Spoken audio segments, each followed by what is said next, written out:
Hi hello ಎಲ್ಲರಿಗೂ ನಮಸ್ತೆ. ನೀವು ನೋಡ್ತಾ ಇದ್ದೀರಾ info with VK YouTube channel. Ration ಕಾರ್ಡ್ನ ಯಾರ್ಯಾರು ಹೊಂದಿದ್ದಾರೋ ಅವ್ರಿಗೆ ಭರ್ಜರಿ ಅಂತ ಗುಡ್ ನ್ಯೂಸ್ ಬಂದಿದೆ. ಈಗ ನೀವು ಕೇಳ್ಬೋದು, ಈ ಭರ್ಜರಿ ಗುಡ್ ನ್ಯೂಸು BPL ಕಾರ್ಡ್ಗೆ ಮಾತ್ರನಾ ಅಥವಾ APL ಕಾರ್ಡ್ಗೂ ಇದೆಯಾ ಅಂತ. ಈ ಭರ್ಜರಿ ಗುಡ್ ನ್ಯೂಸು ಎರಡು ಕಾರ್ಡ್ಗಳಿಗೂ ಸಹ ಇದೆ. ಈ ಭರ್ಜರಿ ಗುಡ್ ನ್ಯೂಸ್ನ ಕೇಳಿದ್ರೆ ನಿಮಗೆ ಖುಷಿ ಆಗೋದಂತೂ ಗ್ಯಾರಂಟಿ. ಆ ಥರವಾಗಿ ಒಂದು ಅಪ್ಡೇಟನ್ನು ಕೊಡ್ತಾ ಇದೆ ರಾಜ್ಯ ಸರ್ಕಾರದಿಂದ ರೇಷನ್ ಕಾರ್ಡ್ ಹೊಂದಿರುವಂಥವ್ರಿಗೆ. ಹಾಗಿದ್ರೆ ಈ ಅಪ್ಡೇಟ್ ತಿಳ್ಕೊಬೇಕಲ್ವಾ? ಟೈಮ್ ವೇಸ್ಟ್ ಮಾಡೋದು ಬೇಡ. ನಿಮಗೆ ಇನ್ಫಾರ್ಮೇಷನ್ ಗೊತ್ತಾಗಬೇಕು ಅಂತಂದರೆ ವೀಡಿಯೋನ ಫುಲ್ಲು ನೋಡಿ, ಮಧ್ಯೆ ಸ್ಕಿಪ್ ಮಾಡ್ಕೊಂಡು ನೋಡಬೇಡಿ. ಹಾಗೆ ವೀಡಿಯೋ ಶುರು ಮಾಡೋಕ್ಕಿಂತ ಮುಂಚೆ ನಮ್ಮ ಚಾನಲ್ಗೆ ಯಾರು ಇನ್ನೂ ಸಬ್ಸ್ಕ್ರೈಬ್ ಮಾಡಿ ಬೆಲ್ಲೈಕನಲ್ಲಿ ಎಲ್ಲ ನೋಟಿಫಿಕೇಷನ್ ಕ್ಲಿಕ್ ಮಾಡಿಲ್ವೋ ಅವರು ಬೇಗ ಸಬ್ಸ್ಕ್ರೈಬನ್ನು ಮಾಡಿಕೊಂಡು ಎಲ್ಲ ರೀತಿಯ ಗೌರ್ಮೆಂಟ್ ಅಪ್ಡೇಟ್ಸ್ಗಳನ್ನು ಫಾಸ್ಟಾಗಿ ಫ್ರೀಯಾಗಿ ಅಪ್ಡೇಟನ್ನು ಪಡ್ಕೊಳ್ಳಿ. ಹಾಗೆ ಇನ್ಫಾರ್ಮೇಷನ್ ಕೊಡುವಂಥ ಈ ಚಾನಲ್ಗೆ ಒಂದು ಲೈಕನ್ನು ಕೊಟ್ಟಿಲ್ಲ ಅಂತಂದರೆ ಮರಿದೇ ಒಂದು ಲೈಕನ್ನು ಕೊಟ್ಬಿಟ್ಟು ಈ ವಿಡಿಯೋ ನೋಡೋಕ್ಕೆ ಶುರು ಮಾಡಿ. ನಿಮ್ಮ ಹತ್ರ ರೇಷನ್ ಕಾರ್ಡ್ ಇದೆಯಾ?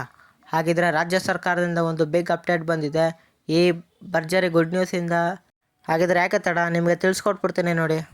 ಈಗ ನಿಮಗೆ ಯಾವುದೇ ಗೌರ್ಮೆಂಟ್ ಸರ್ವಿಸಸ್ನ ಪಡ್ಕೋಬೇಕು ಅಂತ ಹೇಳಿದ್ರು ಆಲ್ಮೋಸ್ಟ್ ರೇಷನ್ ಕಾರ್ಡನ್ನು ಕಂಪಲ್ಸರಿಯಾಗಿ ಮಾಡಿರ್ತಾರೆ. ಈಗ ಅದರಲ್ಲಿ ರಾಜ್ಯ ಸರ್ಕಾರದಿಂದ ಕೊಡ್ತಾ ಇರುವಂಥ ಗೃಹಲಕ್ಷ್ಮಿ ಯೋಜನೆ ಆಗಿರ್ಬೋದು, ಅನ್ನಭಾಗ್ಯ ಯೋಜನೆ ಆಗಿರ್ಬೋದು, ಮತ್ತು ನೀವೇನಾದರೂ ಗೌರ್ಮೆಂಟಿಂದ ಹೆಲ್ತ್ ಕಾರ್ಡನ್ನು ಮಾಡಿಸ್ಕೊತೀನಿ ಅಂತ ಹೇಳಿದ್ರೆ, ಮತ್ತು ನೀವು ಗೌರ್ಮೆಂಟ್ ಕಡೆಯಿಂದ ಸುಮಾರು ಸರ್ವಿಸಸ್ನ ಪಡ್ಕೊಳ್ಳೋಕ್ಕಾಗಿರ್ಬೋದು ಅಥವಾ ಸಬ್ಸಿಡಿ ಲೋನ್ ಪಡ್ಕೊಳ್ಳೋಕ್ಕಾಗಿರ್ಬೋದು, ಈ ರೀತಿಯ ಸುಮಾರು ಕೆಲಸಗಳಿಗೆ ಈ ರೇಷನ್ ಕಾರ್ಡ್ ಅನ್ನೋದು ತುಂಬಾ ಯೂಸ್ ಆಗುತ್ತೆ.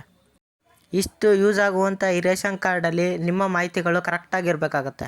ನಿಮ್ಮ ಮಾಹಿತಿಗಳು ಅಂದರೆ ಫಾರ್ ಎಕ್ಸಾಂಪಲ್, ನಿಮ್ಮ ಮನೆಯಲ್ಲಿ ಎಷ್ಟು ಜನ ಇದ್ದಾರೋ ಅವರೆಲ್ಲರೂ ಸಹ ರೇಷನ್ ಕಾರ್ಡಲ್ಲಿದ್ದಾರೆ, ಮತ್ತು ನಿಮ್ಮ ಸ್ವಂತ ವಾಸಿಸ್ತಾ ಇರುವಂಥ ಅಡ್ರೆಸ್ಸಲ್ಲೇ ನಿಮ್ಮ ರೇಷನ್ ಕಾರ್ಡ್ ಇದೆಯಾ, ಮತ್ತು ಡೆತ್ ಆಗಿರುವಂಥವ್ರು ಯಾರು ನಿಮ್ಮ ಕಾರ್ಡ್ನಲ್ಲಿ ಯಾರು ಇದ್ದಾರಾ, ಮತ್ತು ನಿಮ್ಮ APL ಕಾರ್ಡ್ ಏನಾದರೂ BPL ಕಾರ್ಡಾಗಿ ಕನ್ವರ್ಟ್ ಏನಾದ್ರು ಮಾಡಿಸ್ಕೊಬೇಕಾ, ಈ ರೀತಿಯ ಎಲ್ಲ ನೀವು ಚೆಕ್ಕನ್ನು ಮಾಡಿಕೊಂಡು ತಿದ್ದುಪಡಿಯನ್ನು ಮಾಡಿಸ್ಕೋಬೋದು.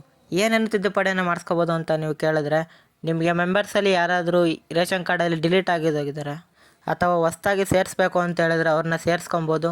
ಮತ್ತು ಅಡ್ರೆಸ್ ಏನಾದರೂ ನೀವು ಚೇಂಜ್ ಮಾಡಿದ್ದೀರಾ ಅಂತ ಹೇಳಿದ್ರೆ ಅಡ್ರೆಸ್ ಕೂಡ ಚೇಂಜ್ ಮಾಡ್ಬೋದು. ಅಥವಾ ನಿಮ್ಮ ರೇಷನ್ ಅಂಗಡಿ ಚೇಂಜ್ ಮಾಡಬೇಕು ಅಂದರೆ ರೇಷನ್ ಅಂಗಡಿಯನ್ನು ಕೂಡ ಚೇಂಜ್ ಮಾಡ್ಬೋದು. ಹಾಗೆ ನಿಮ್ಮ ಕಾರ್ಡ್ ಏನಾದರೂ APL ಇತ್ತು ಅಂತ ಹೇಳಿದ್ರೆ BPLಗೂ ಕೂಡ ತಿದ್ದುಪಡಿಯನ್ನು ಮಾಡ್ಬೋದು. ಈ ರೀತಿಯ ಚೇಂಜಸನ್ನು ಮಾಡೋಕ್ಕೆ ರಾಜ್ಯ ಸರ್ಕಾರ ನಿಮಗೆ ತಿದ್ದುಪಡಿ ಅನ್ನುವಂಥ ಆಪ್ಷನನ್ನು ಬಿಡ್ತಾ ಇದೆ. ಈ ಆಪ್ಷನನ್ನು ಯೂಸ್ ಮಾಡಿ ನೀವು ತಿದ್ದುಪಡಿಯನ್ನು ಮಾಡ್ಕೋಬೋದಾಗಿರುತ್ತೆ. ನೀವು ಕೇಳ್ಬೋದು, ರೇಷನ್ ಕಾರ್ಡ್ ತಿದ್ದುಪಡಿಗೆ ಸರ್ವರ್ ಸಿಗಲ್ಲ, ಮತ್ತು ಈ ಟೈಮಿಂದ ಈ ಟೈಮು ಗಂಟ ಮಾತ್ರ ಇರುತ್ತೆ, ನಾವು ತಿದ್ದುಪಡಿ ಮಾಡ್ಕೊಳಕ್ಕಾಗಲ್ಲ ಅಂತ. ಅದಕ್ಕೆ ಸರ್ಕಾರವು ಉತ್ತರ ಕೊಟ್ಟಿದೆ. ಏನಪ್ಪ ಅಂತ ಹೇಳಿದ್ರೆ, ಯಾವ್ಯಾವ ಪಬ್ಲಿಕ್ ಲಾಗಿನ್ನು, ಫೇಕ್ ಲಾಗಿನ್ನು, ಎಲ್ಲ ಲಾಗಿನ್ನು ಸಹ ಗೌರ್ಮೆಂಟು ಸ್ಟಾಪ್ ಮಾಡಿ ಕೇವಲ ಗ್ರಾಮ 1, ಕರ್ನಾಟಕ 1, ಬೆಂಗಳೂರು 1ಗೆ ಮಾತ್ರ ರೇಷನ್ ಕಾರ್ಡ್ ತಿದ್ದುಪಡಿಯನ್ನು ಮಾಡ್ಕೊಳ್ಳೋಕ್ಕೆ ಅವಕಾಶವನ್ನು ಮಾಡಿಕೊಟ್ಟಿದ್ದಾರೆ. ಇದರಿಂದ ಏನಾಗುತ್ತಪ್ಪ ಅಂತ ಹೇಳಿದ್ರೆ ಸರ್ವರ್ ಅನ್ನೋದು ಫ್ರೀ ಆಗುತ್ತೆ. ಆಗ ಎಲ್ಲರೂ ಸಹ ತಿದ್ದುಪಡಿಯನ್ನು ಮಾಡಿಸ್ಕೋಬೋದು ಅಂತ.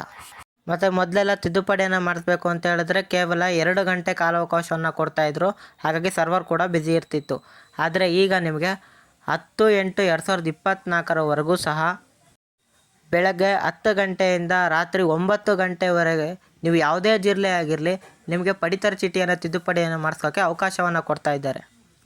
ಅದಕ್ಕಾಗೇ ನಿಮ್ದು ಏನಾದ್ರು ನಡೆಯುವಂಥ ಡೀಟೇಲ್ಸ್ ಏನಾದ್ರು ಮಿಸ್ಮ್ಯಾಚ್ ಆಗಿದೆ ಅಂತ ಹೇಳಿದ್ರೆ ನೀವು ನಿಮ್ಮ ಹತ್ತಿರದ ಕೇಂದ್ರಗಳಿಗೆ ಹೋಗಿ ತಿದ್ದುಪಡಿಯನ್ನು ಮಾಡಿಸ್ಕೊಂಡು ಎಲ್ಲ ರೀತಿಯ ಗೌರ್ಮೆಂಟ್ ಸರ್ವಿಸಸ್ನ ಪಡ್ಕೋಬೋದು ಅಂತ ರಾಜ್ಯ ಸರ್ಕಾರ ತಿಳಿಸಿದೆ. ನೋಡಿದ್ರಲ್ಲ ಫ್ರೆಂಡ್ಸ್, ಈ ರೀತಿ ಇನ್ಫಾರ್ಮೇಷನ್ ಇತ್ತು, ನಿಮಗೆ ತಿಳಿಸ್ಕೊಟ್ಟಿದ್ದೀನಿ. ನೀವೇನೇ ಇನ್ಫಾರ್ಮೇಷನ್ ತಿಳ್ಕೊಂಡ್ರೆ ನಿಮ್ಮ ಫ್ರೆಂಡ್ಸ್ ಫ್ಯಾಮಿಲೀಸ್ ಇನ್ಫಾರ್ಮೇಷನ್ ತಿಳ್ಕೊಬೇಕಲ್ವಾ? ಹಾಗಿದ್ರೆ ಮರಿದೇ ವಿಡಿಯೋನ ಶೇರ್ ಮಾಡಿ ಅವ್ರಿಗೂ ಸಹ ತಿಳಿಸಿ. ಹಾಗೆ ಇಂಥ ಇನ್ಫಾರ್ಮೇಷನ್ ಕೊಡುವಂಥ ನನ್ನ ಚಾನಲ್ಗೆ ಇನ್ನೂ ಲೈಕ್ ಕೊಟ್ಟಿಲ್ಲ ಅಂದರೆ ದಯವಿಟ್ಟು ಒಂದು ಲೈಕನ್ನು ಕೊಡಿ. ಮತ್ತು ನಿಮ್ಗೆ ಏನಾದ್ರು ಡೌಟ್ಸ್ ಇತ್ತು ಅಂತ ಹೇಳಿದ್ರೆ ಡೈರೆಕ್ಟ್ ಕಮೆಂಟ್ ಬಾಕ್ಸಲ್ಲಿ ಕಮೆಂಟ್ ಮಾಡಿ. ಸಿಗೋಣ ಮುಂದಿನ ಇನ್ಫಾರ್ಮೇಟಿವ್ ವಿಡಿಯೋದಲ್ಲಿ. ಬಾಯ್ ಬಾಯ್.